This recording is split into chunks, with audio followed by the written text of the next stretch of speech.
Hello everyone, welcome to my channel Hindi and Sanskrit classes. आज का हमारा टॉपिक है अपना अपना भाग्य। अपना अपना भाग्य जैनेन्द्र कुमार द्वारा लिखा गया है। इस कहानी में क्या बताया गया है ये हम आपको बताएंगे। अपना अपना भाग्य कहानी में एक ऐसी निर्धन, असहाय तथा शोषित पहाड़ी बालक का चित्रांकन किया गया है जो परिवार की गरीबी से तंग आकर भागकर नैनीताल आ जाता है, परंतु यहाँ आकर भी उसके दुखों का अंत नहीं होता। दुर्भाग्य, भूख तथा गरीबी के थपेड़ों के कारण वह बर्फ में ठिठुरकर मर जाता है। लोगों की संवेदन शून्यता, कठोरता तथा स्वार्थ भावना का चित्रण करते हुए कहानीकार मार्मिक तथा हृदय स्पर्शी बिंदु पर जाकर कहानी का अंत करता है। तो कहानी इस प्रकार है। लेखक जैनेन्द्र कुमार अपने मित्र के साथ सर्दियों में नैनीताल घूमने गए थे। संध्या के समय सड़क के किनारे, संध्या अर्थात शाम के समय, सड़क के किनारे बैठे हुए थे। धीरे धीरे ठंड बढ़ती जा रही थी और बर्फ भी मानो रुई के गोलों की तरह पड़ रही थी।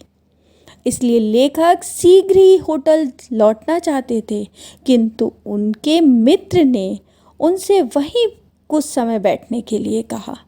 विवश होकर लेखक को बैठना ही पड़ा, क्योंकि उनके मित्र की सनक के सामने उनका वश नहीं चला। मित्र ने देखा कि कोई बालक दयनीय स्थिति में उनकी ओर आ रहा है। वो लड़का लगभग 10-12 वर्ष का था। उसके पाँव में न तो कोई चप्पल थी, न ही कड़ाके की ठंड में पूरी तरह से तन ढका हुआ था, यानी ना तो उसके पास कायदे से कपड़े पहने हुए था। वह अपने ही विचारों में लीन था। वो लड़का अपने ही विचारों में, यानी कुछ अपना ही सोच रहा था। मित्र को उस पर दया आई और उसने उसे रोका तथा उसके विषय में जानकारी प्राप्त करनी चाहिए। उसने बताया कि वह एक होटल में काम करता था।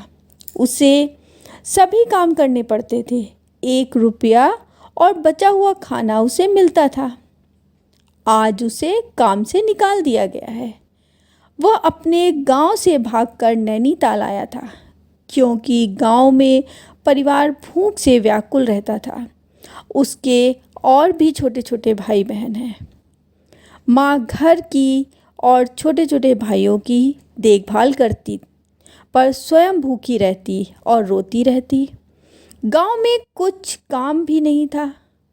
उसके साथ उसका मित्र भी यहाँ आया था, किंतु वह मर गया।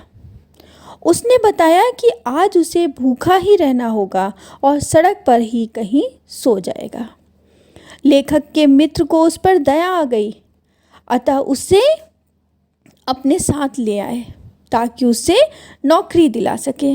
लेखक के अन्य जो मित्र, वकील को नौकर की आवश्यकता थी, वे उस बालक को वहाँ ले गए, किंतु वकील साहब ने उसे रखने से इनकार कर दिया, यानी उसे नौकरी पे रखने से इनकार कर दिया, क्योंकि उनके अनुसार ये पहाड़ी जो बालक होते हैं वो चोर होते हैं। वकील साहब के आराम में बाधा पड़ी, इसलिए वे थोड़ा सा रुष्ट हुए और कमरे में चले गए। लेखक के मित्र ने भी कुछ नहीं किया। चाहते तो उसे कुछ रुपए खाने के लिए दे सकते थे, कुछ रुपए और खाने के लिए भी दे सकते थे। वह बालक कुछ देर वहाँ ठहरा और चला गया। मित्र उस बालक के विषय में सोच रहे थे कि केवल सहानुभूति ही थी, कुछ करने की इच्छा का अभाव था। यानी वो सोच रहे थे कि कुछ करे, लेकिन कुछ कर नहीं सक रहे थे, कुछ नहीं कर पा रहे थे। यानी वो चाहते तो बहुत कुछ कर सकते थे, लेकिन वो केवल सोचते ही रह गए।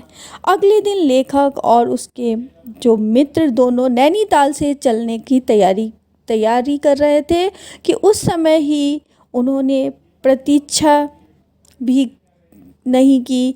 बस में बैठने पर उन्हें ज्ञात हुआ कि एक बालक सर्दी में सड़क के किनारे ठिठुर कर मर गया।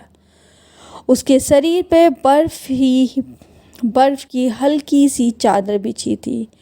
इस बालक की मौत के लिए उसके भाग्य को ही दोषी ठहराया गया। जब उन दोनों मित्रों और लेखक को पता चला कि एक साइड मतलब पहाड़ी बालक ठिठुर के मर गया, तो वो लोग जब देखने गए तो उन्हें इस बालक की मौत के लिए दोनों ने भाग्य को दोष दे दिया और यही सोचा कि इस अभागे बालक के भाग में ऐसी ही मौत लिखी थी, यानी ठंड में बर्फ में ठिठुर कर मरना ही लिखा था।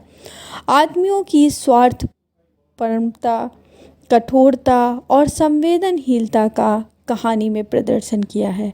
कहानी का अंत जो है वो बहुत ही दुखद और अत्यंत मर्मस्पर्शी है।